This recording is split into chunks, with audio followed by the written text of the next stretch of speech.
we all felt that Singapore is actually in darkness, right? In darkness. And the COVID pandemic actually shows that we are indeed in darkness. Why? Basically, human rights have been totally ignored. And now we know that the POFMA was put up and being weaponized to suppress freedom of expression. Everybody is very afraid of being POFMA. So, 不讲不错, right? 多讲多错, okay? Because in Singapore context, someone actually told me that, oh, now you are being investigated by POFMA office. Maybe you should tone down, don't get POFMA. And I smiled and I told the guy, it's almost very difficult not to get POFMA if you want to speak out our thoughts freely. Why? Because a lot of information, a lot of data, a lot of statistics are actually not transparent to us. It's not that it's not published, it's hidden somewhere here or there. You have really to spend time to dig, right? To dig it up and do some calculation, comparison, and some of the information, how things work, for example. Most Singaporeans do not know how it works. So once you get it wrong, you cannot POFMA. Right? And POFMA, as I explained in my last talk, last chat, right, should be used for issues that are of greater concern. National securities, right? Religious issues, for example, racial issues. Maybe you use that POMA, yes, you can show that these are important issues that you should not anyhow put up false accusation, false information, disinformation and all that. But other than that, right, things like how HDB works, right? Things like how financial assistance is being given out and etc. etc. We are not the minister yet, right? We are not working from the civil service. There are a lot of trappings and popsoles, and people should allow to discuss and express freely, even if it's a criticism about PAP government. So be it. Let the PAP government, the ministries explain it, put in statements, so that people have a clearer picture of how this government works, right? But when they weaponize POFMA, it's actually good also, in the sense that if whatever I put up on statistics like SSDF, if they don't respond, that means my data is not correct. Correct?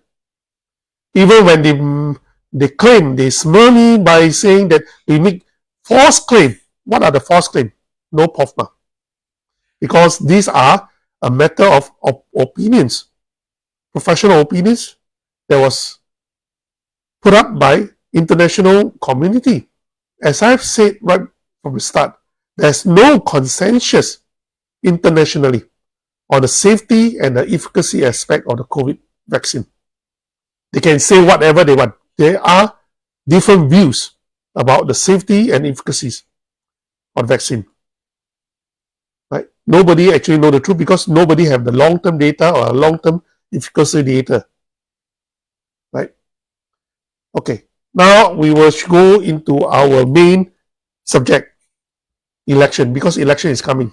And that's why I hope that all of you out there support us, right? For our fundraising.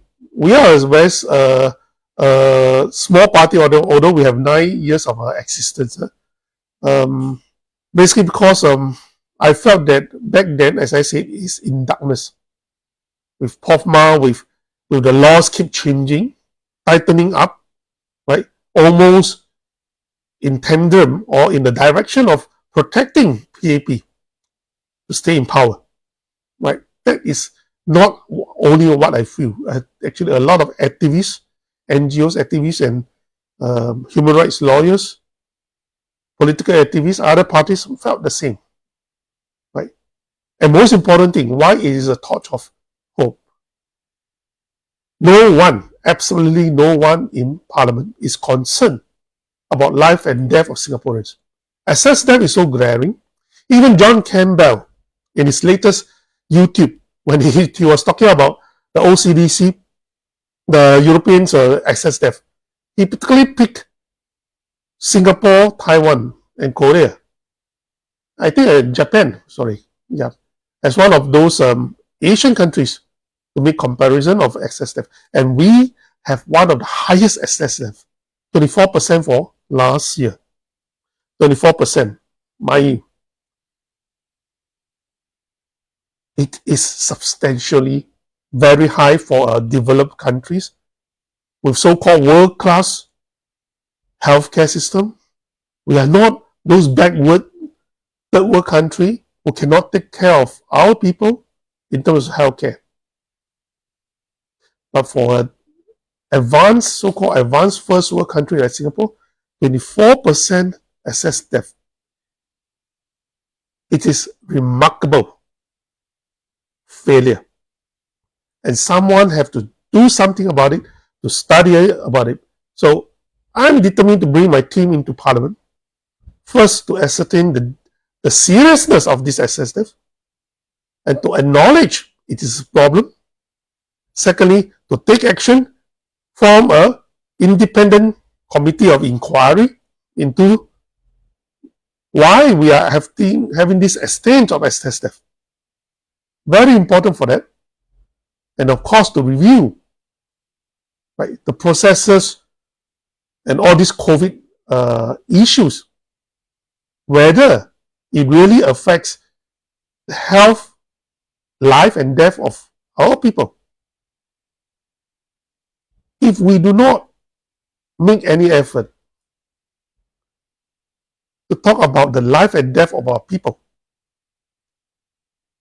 there's nothing else matters. Okay? Before we can even go to talk about high cost of living, you have to be living before you can talk about that.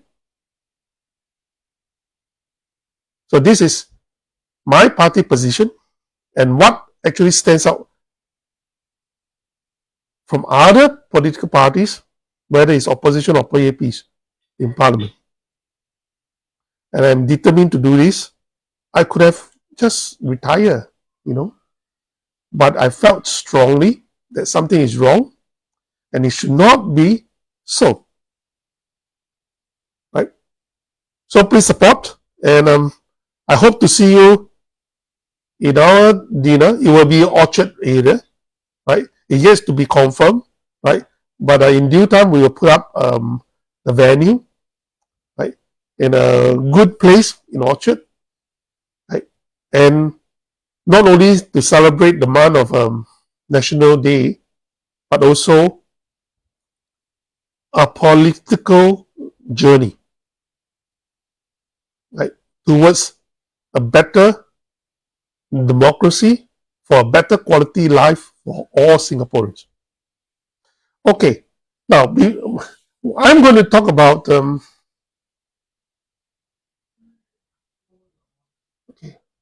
I'm going to talk about this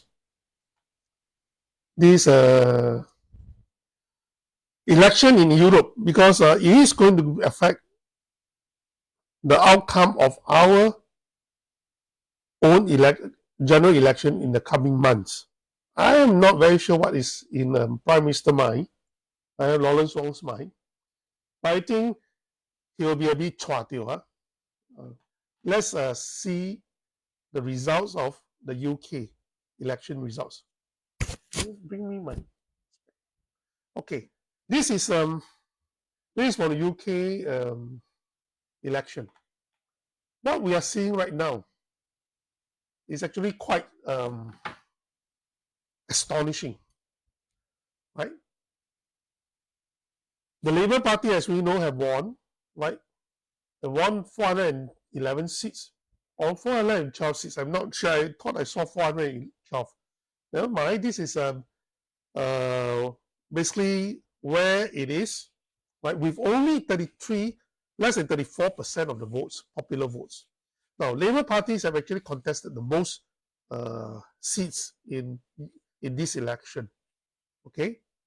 He actually contested 300 over over I think over 90% of the seats in this election, right? And he got about 33.7 or 34%, right? But he actually won 64% of the seats in UK Parliament. Okay, the next one is actually Conservative. Conservative lost quite badly. He lost about 20% of the votes from the last term. He used to have a 43%, I think. 43%. Yeah, 43% or 44%, or less than 44% of the popular vote. And he lost 251 seats from then. Right now, it is actually the second party with 121 seats. Right, but even so, we were 23.7%, about 24% of this popular votes. He got about more than 20%, roughly there. Now, the odd one is actually the Liberal Democrats. He got only 12% of the votes, but he got more than 17% of the seats. There is actually 72 seats. Now, the poor thing is actually Reform Party. Reform Party actually got 14% of the votes. However, he got only 5 seats, which is actually 0.6% of the total seats. Now, why is this so? Right? Why is this so? It basically means that the first past the post system, although it's a single one-to-one, that means a single seat system, not like ours, GRC system, it actually disadvantage parties, mid-sized parties. I would say Reform parties is the Reform UK party is actually a mid-sized party. Actually, it contested a lot of seats. I think close to 300 seats, right? However, because the support was spread out, even with a 14% of votes, it got less than 1% of the seats. Now, the amount of votes that the Labour got increased in this election is only less than 2%. However, the number of seats that he won, right, actually almost double, right, of more than 50%, increased by more than 50%. Why is that so? Right? It is because Conservative lost a lot of votes to the Lib Dem, they call it, Liberal Democrats, and the Reform UK. Now, basically, in Chinese, right, I actually told my daughter, right, who is in UK, that the Labour 躺着都会赢 without doing anything. You know, the manifesto of the Labour Party have nothing spectacular, nothing different. But there's only one word for the whole manifesto: change. Right? Change for what? It didn't say clearly. Right? So the whole manifesto is based on one word: change. Basically, he's telling voters that look at Conservative Party, the ruling party, right? It's screwing up the whole economy. Your high cost of living, the standard of living drops. Of course, the quality of living drops, right? And the civil service actually cock up, right? The public service actually deteriorate. And most important, the Conservative Party was the one who pushed for Brexit. Brexit, that means to exit from the European Union, right? To close up the immigration, the aggressive migrants from the Europe. Back then, he promised. He won based on that. But after Rishi Sunak became the prime minister, he started to embrace or accept both illegal immigrant who actually landed on the source of the UK, right? House them properly in hotels, give them £6,000 for living expenses and so on before they get jobs or before they become a UK permanent resident, whatever it is, accepted them. So a lot of African, especially Rwanda, right, risk their life, get on a boat to migrate to England illegally, and they were accepted. Such open migrant policy, immigration policies, angered the conservative voters of the United Kingdom, right? And Reform Party was able to win a lot of votes from this group of people who used to supported the conservative. And that's how the conservative lost dramatically. It's not because of Labour Party is good or anything exceptional, but it won exceptionally due to the Conservative Party screw up on the migrant policy. I'm saying this to push a point later. But let's see. This is the man that was so confident to call for a snap election, which caused a downfall of his party as the ruling party. Historically, Conservative Party has never been so bad in a general election. And this is a man, Rishi Sunak, the Prime Minister who came into power after a few rounds of scandals among the Conservative past Prime Minister, like Boris Johnson, due to his Partygate, right? COVID time when he imposed social distancing and all that, and he himself got a party with his cabinet in his number 10 Downing Street, right? So he was kicked out. Then Liz Truss, who lost also in this election, right, came into power as a prime minister for 45 days only. 45 days, okay? Screw up the economy by having this additional budget, okay? But that really sent sterling, means the British pound, right, almost into a free fall, okay?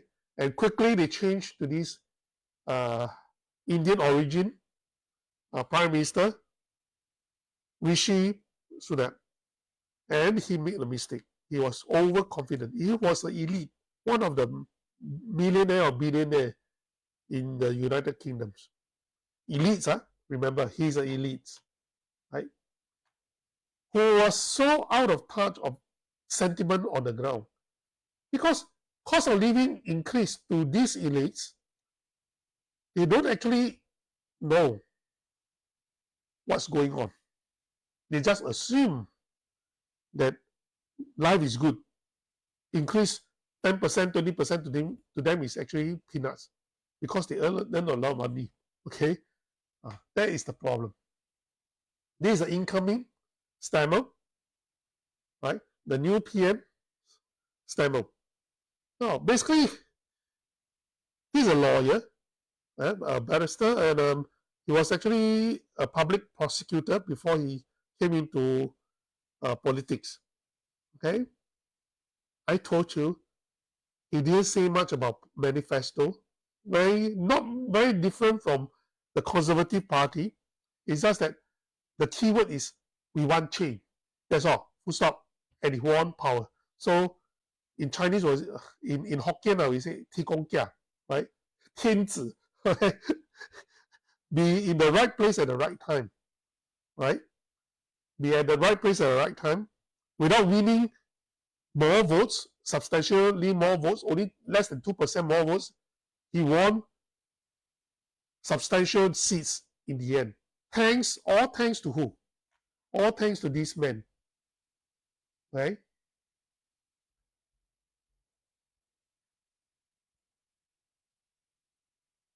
Nigel Farage, anti-immigrant policy.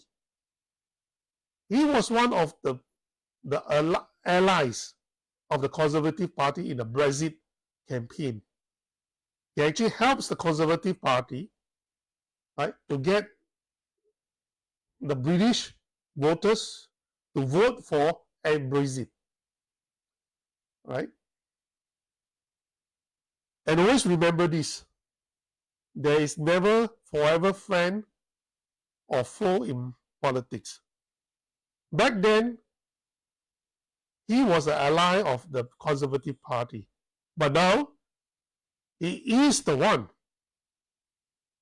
leading his party that slices the Conservative Party into small pieces that caused the dramatic loss of the Conservative Party. Not only they lost the power as a ruling party, but right, they lost substantially, right? Almost 40% of the seats, I think. Right? And of course, Farage is a very controversial person, very controversial. He has been smeared by the British media as well as the political party, even Conservative Party that doesn't like him. Right? The Labour, the leftists definitely didn't like him. Right? Will say he's a xenophobic. Will say he's a even fascist in that sense, right? Because it's anti-immigrant, very extreme, right? But he himself is actually a broadcaster, I think. Yeah. So he was one of the best broadcaster in British. So his fame leads to his victory. However, for him, as a minority, as an extremist, ultra extreme right person, he only won a seat this time round after 8 elections, right, over the 20 years or 20 more years back then. 30 years, I think, right? He didn't want to contest initially, only get into the election very last minute, 1 month ago, and he won. Luckily for the conservative or for the leftists, it was projected his party exit poll projected his party will win about 13 seats, but in the end only 5 seats. His party has won. Went to his party. If not, right, there will be a lot of fire and sparks in British Parliament, right, in the years to come. Okay, I would say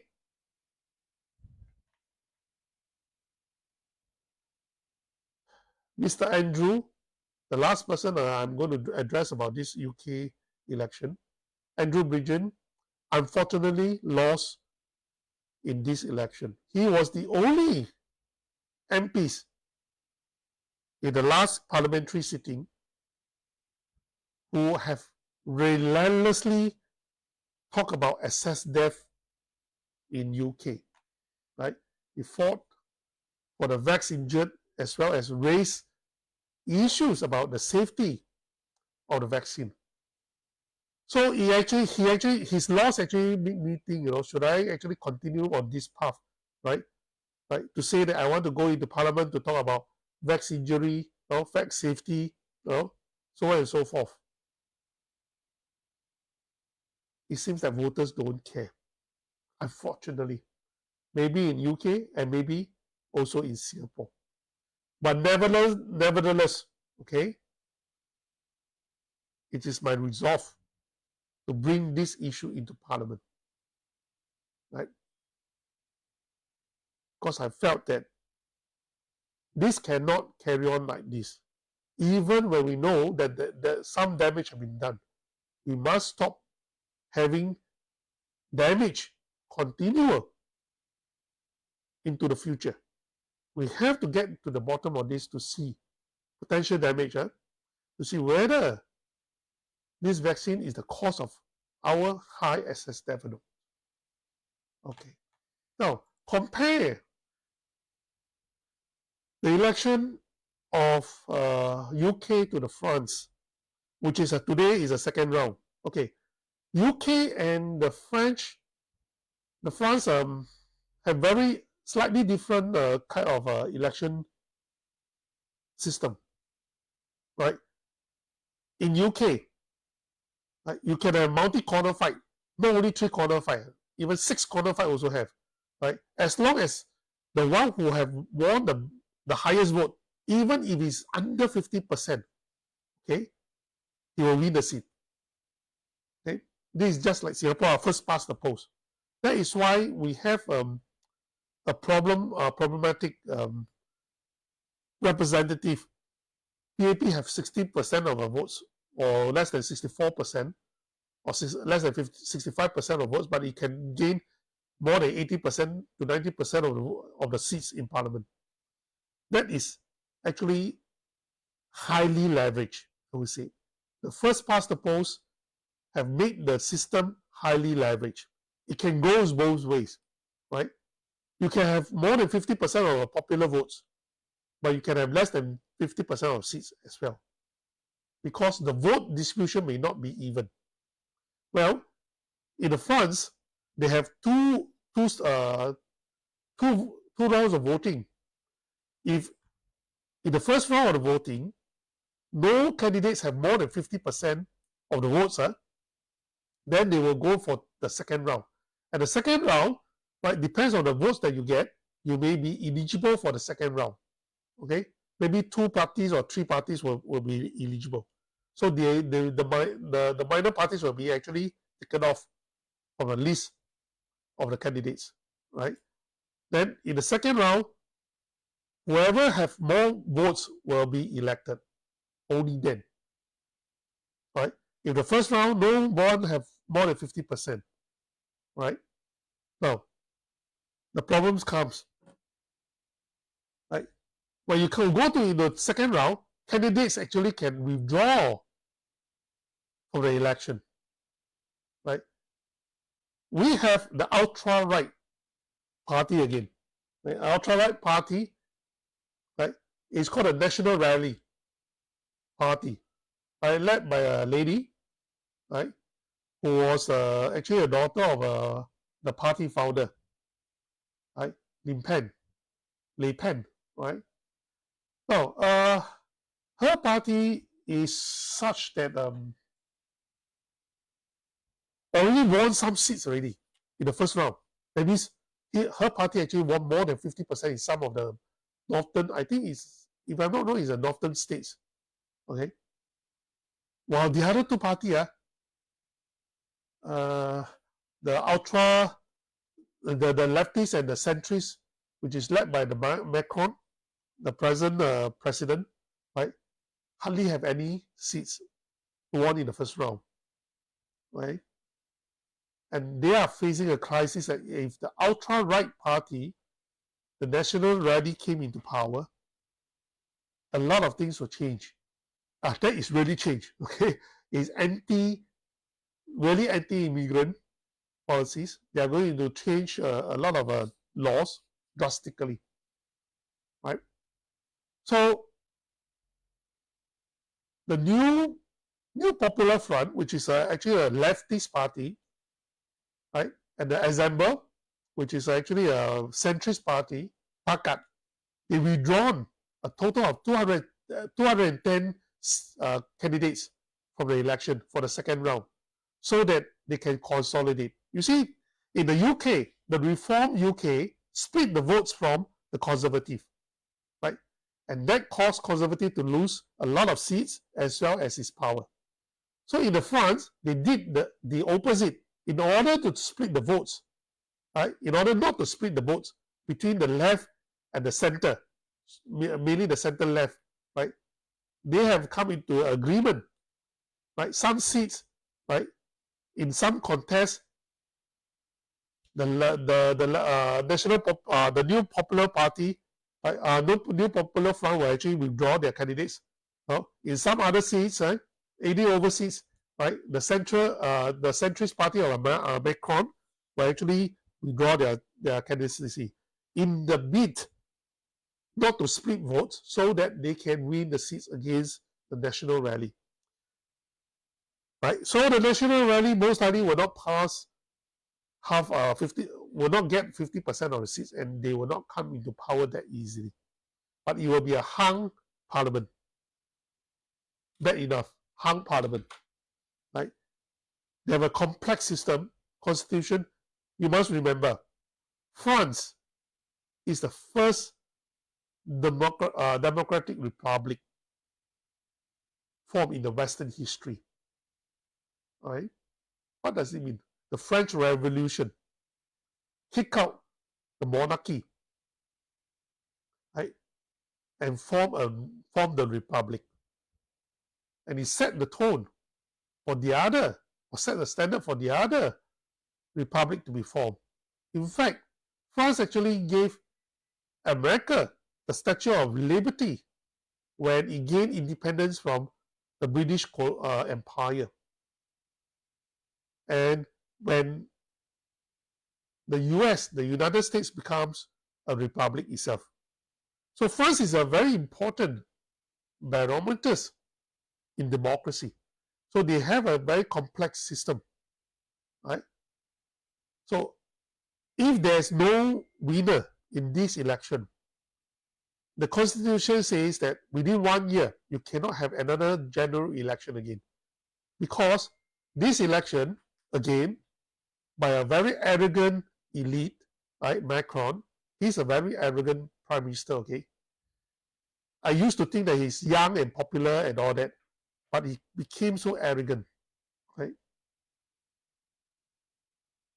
一朝得志，犹人耻. So arrogant that he imposed no jab, no job, right? Same lah, BDS against those and forced the unvaxxed to vax, or vax skeptic to vax and all that, right? And they forced the farmers to go on protest, right? Very arrogant from the elites, right? And he thought that he can crush the ultra-right, because during the election for the representative to the EU Parliament, his party lost to the ultra-right. The ultra-right win hands down. 民怨四起.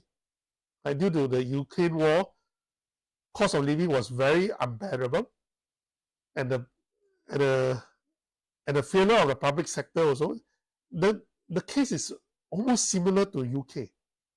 They have problems with immigrant policy, very liberal immigrant policy, that you see a lot of people from other places just became voters and citizens of French citizens, right? And it goes on to the climate change agenda also, right? Impose carbon tax and refuse the farmers' subsidies due to this carbon emission concept, right? Which caused a high cost of living. He was so arrogant to take up the challenge by Le Pen, the leader of the National Rally, the ultra-right party, to call for snap election. Snap election again, UK also a snap election. This one also a snap election. And his party is going to lose power as a ruling party. Okay? Now, why am I saying all this? Basically,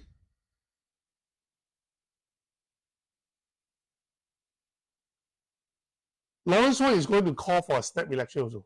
Anything before 6 months before the next term is considered a snap election. I think right now he might change his mind. UK called for a snap election, right? The Conservative lost power. Okay, the centrist party led by Macron in France which call an assemble, right? Call for a snap election, and he's going to lose power. Not as a president, but his prime minister, he is going to lose his prime minister. Okay? And these two countries face the same problem as Singapore. High cost of living and the lowering standards, or rather the quality of life actually drops. Right? Singapore is quite exceptional. Huh? If we look at this graph that I have here, initially if we talk about GDP per capita, okay, GDP per capita we are very high, all right, and if we go for something like consider cost of living, because our cost is still lower than other places, right? We actually even become, we are GDP per capita, we are number 5, right, compared to developed countries. Then if we are take into account of cost of living, we are number 2. But when you take into account of the number of hours our citizens have to work in order to enjoy that type of income, we drop drastically, right? To number 8, I think, if I'm not wrong, right? To number 8. So you see, these are the things that affect our quality of life. Let me double check. Huh? Wow. Put on my glasses. Okay? These are the things that affect our quality of life. And in Singapore, who really affects Singapore. Let me see. Singapore becomes drop a lot. 2, 4, 6, 8, 10. We become 13. After taking into account of the number of hours that a hardworking workforce Singaporeans have to work in order to achieve that type of income. Now, let's face it, who is the main culprit of increase of our cost of living? Definitely the PAP. When you have an inflation, you are facing an inflation, they of course can control it by increase of our strength of our Singapore dollars. They can do that. But they allow a lot of money to come into Singapore, buy out our properties, commercial properties, and rental of commercial properties went up. Even the government or the REITs controlled by the government investment arm like GIC or Temasek increase rental amidst a bad economic situation or outlook, right? 10%, 20%. They continue to increase rental. They don't care. Right? I can tell you, JTC increased rental. Even some of the industry are facing problems. Output, the electronic outputs or non-electronic outputs, domestic outputs, actually export actually drops. They don't care, right? Every year must increase 10%. And I have friends who have stores in REITs, right, or shop restaurants in the REITs controlled places, right? Whether it's under CapitaLand or Maple Tree, or GLCs, put it that way, right? They also increase rental. They don't care. 不管你死活 why? They will tell you, if you don't want to continue, there are a lot of people lining up at the back waiting to take over. Disruption to business will make business lose money. When you want to shift, relocate, you need to spend money. Right? So some of our friends in the manufacturing who are JTC, they have decided to follow the MNCs. How? Shift to JB law, shift to KL law, shift to Penang law. That's what they are doing. The data center shift, right? The SME, local SME also shift their factories. Let's give out of Singapore. That's exactly what they are doing, right? And the GST increases, of course, will increase our cost of living. Yes, you will be receiving your GST voucher. Yeah, I believe a lot of people have received their GST vouchers, correct?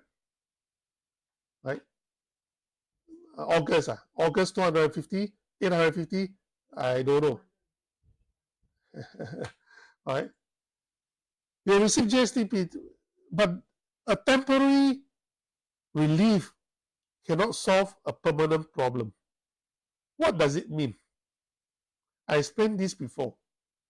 Whenever a government increase tax, especially on consumption tax, right? Not income tax, consumption tax. What will happen to your saving, your retirement saving? Whatever in your CPF immediately have a haircut of 2% or haircut of 1% every year when they increase 1% GST for the future. No matter when you spend your money in future, your purchasing power reduced by 1 or 2%. Right? That is the effect of a GST increase. That is the effect. Money has no value until you spend it. I always tell people this, but people don't really understand. They say, my money still got value in CPF or in the bank. But no. It is only when you want to spend your money, then you know how much your money can buy, and that is the value of your money. Right? That is an economic concept. So even before you spend your money and you increase 2% of GST, it means the value of money that you save already reduced by 2%. For in the future, don't ever believe in this CDC voucher, GST voucher that can compensate for the loss or help you to tie over this high cost period, help you to manage this GST increase. No. If you have 100,000, 200,000 in CPF, what is a amount that the GST will cost you for a 2% increase?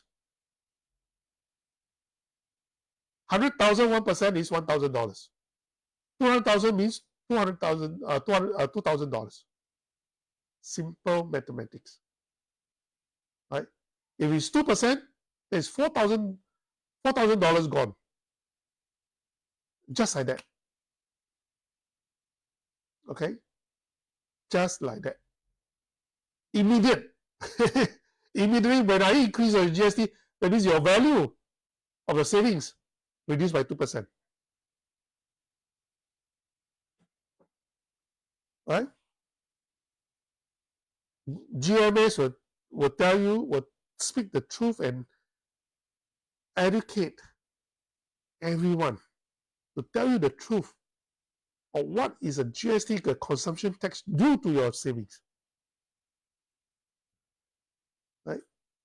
So no matter what, when you have billions of dollars in CPF as a nation savings, immediately the government already cut your purchasing power of these billions of dollars by 2%. Right?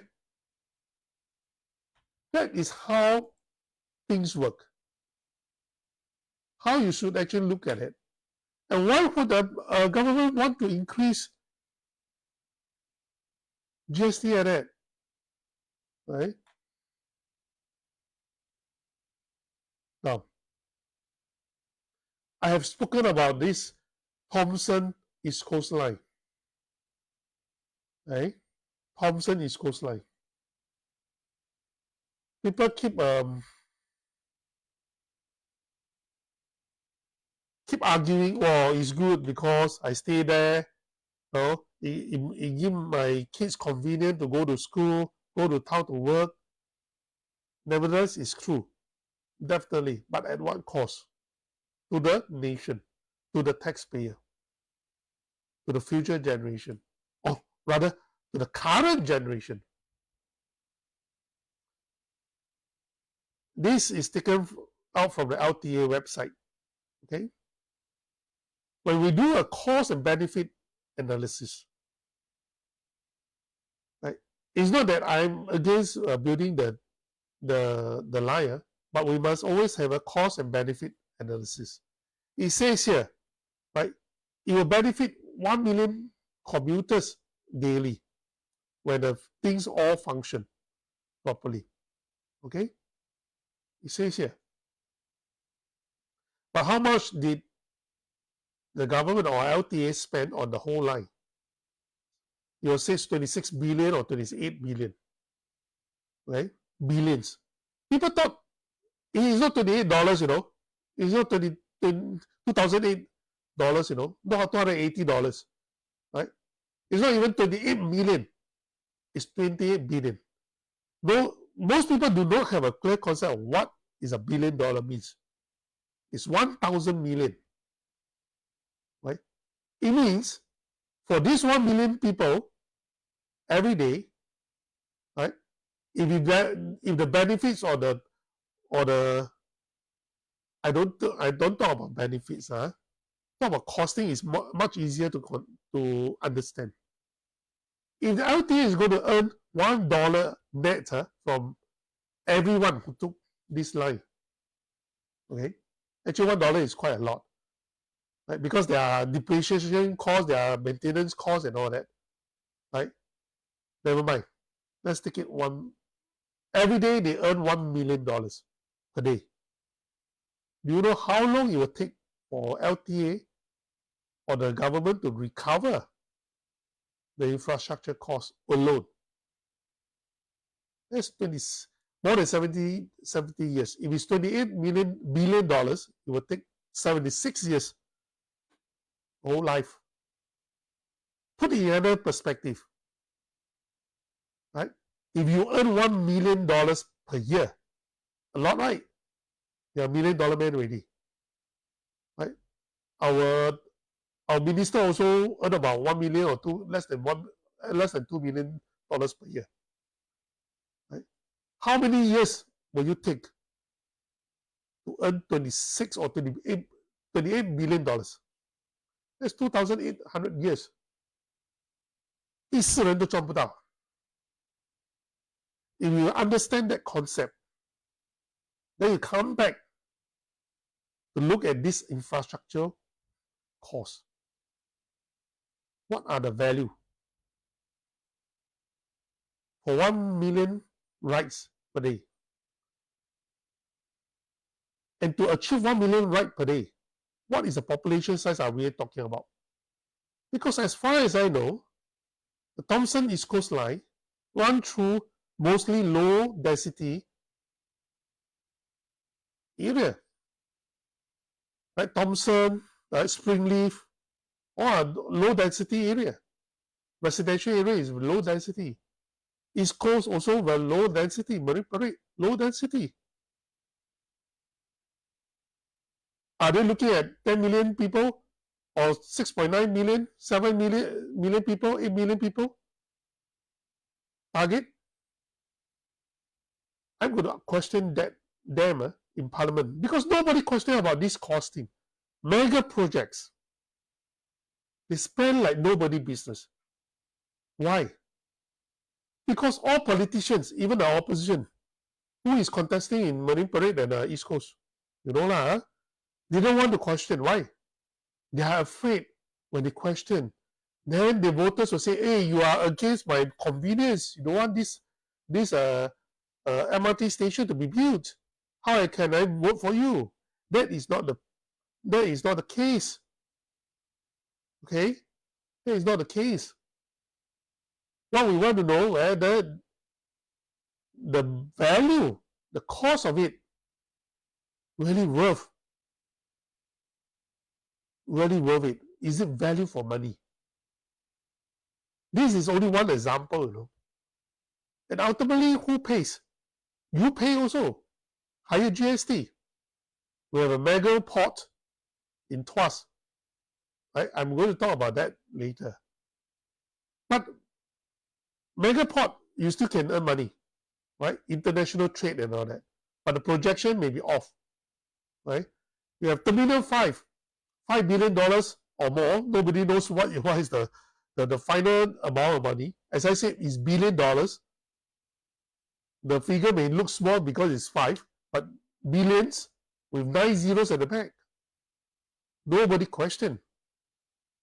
Because they know, those people in Parliament will know, anyone who question that will say, oh, you're Labour, you're anti-Singaporeans, right? You're anti-progress. No, it's about value for money. Can we have a cheaper project to achieve similar results? On average, nowadays, one MRT station will cost about 500 million. There is $500 million, right? But the Thomson-East Coast Line, on average, costs about over $800 million per station. I was shocked when I looked at the figures. I thought some of the figures that I saw for other stations was about roughly 500 million, less than 600 million dollars per station. But this one on average is what, 800 million more? 800 million dollars, more than 800 million per station.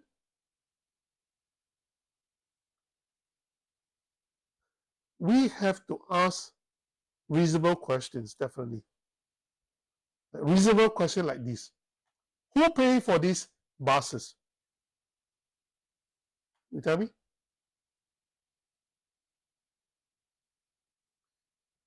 So after some ding dong squeeze it, or you say CDC pays for it. Okay, CDC pays for it. CDC's funding come from where? The government. Taxpayers. Taxpayers' money. But why are these buses, right, doing political advertisement for these fellows, right, MPs of PAP MPs, political MPs, politicians, so-called? You cannot have better drawings. Draw Marine Parade lah, right? The outline of Marine Parade. How much does it cost? Nobody knows. For one year, you know, right? So many lines of some more. One bus. What is the cost? And why was it painted, right, to use for advertising for these politicians? I'm very angry about this, okay? I'm freaking angry about this. If your party want to do campaigning for your politicians, please use PCF funds. Please use all your own PAP funds and not public funds for that. This is nonsensical, right? Really nonsensical.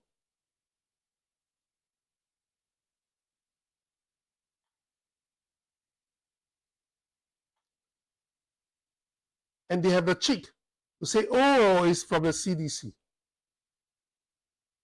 Even from the PA, People's Association, is unacceptable. It's still funds from the taxpayer.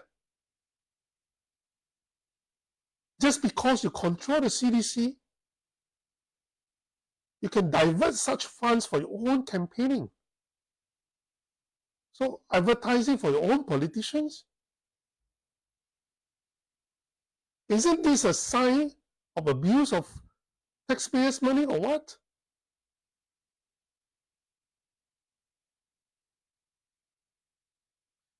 Well, in PAP's concept dictionary, there's no conflict of interest. There's no such phrase.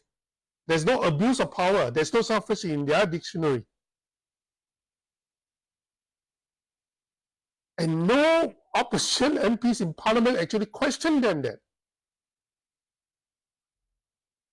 And I will make this promise to everyone who supported me, and if you ever send me into Parliament, such thing will not pass through Parliament without rigorous questioning.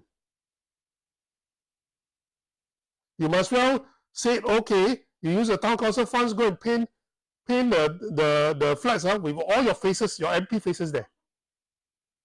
What hell? What nonsense? Last but not least, again, we are witnessing athletes, youngsters, 70 years old, right? This is 31 years old, right?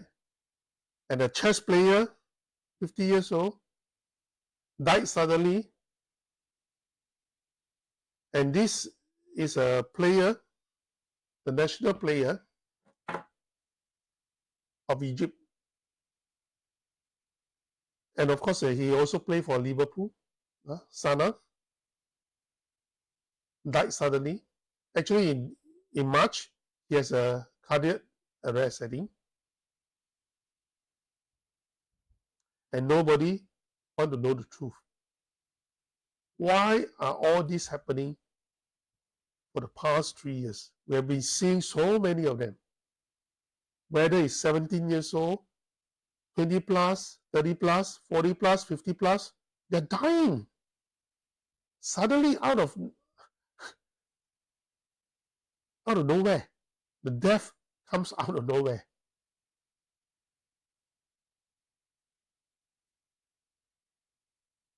And finally, I'll end up with this.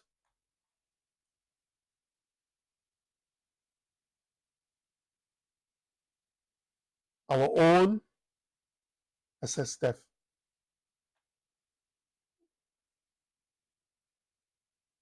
The international community or the expert or people like John Campbell are concerned about this SS theft, but not our politicians in Parliament, nor the Ministry of Health.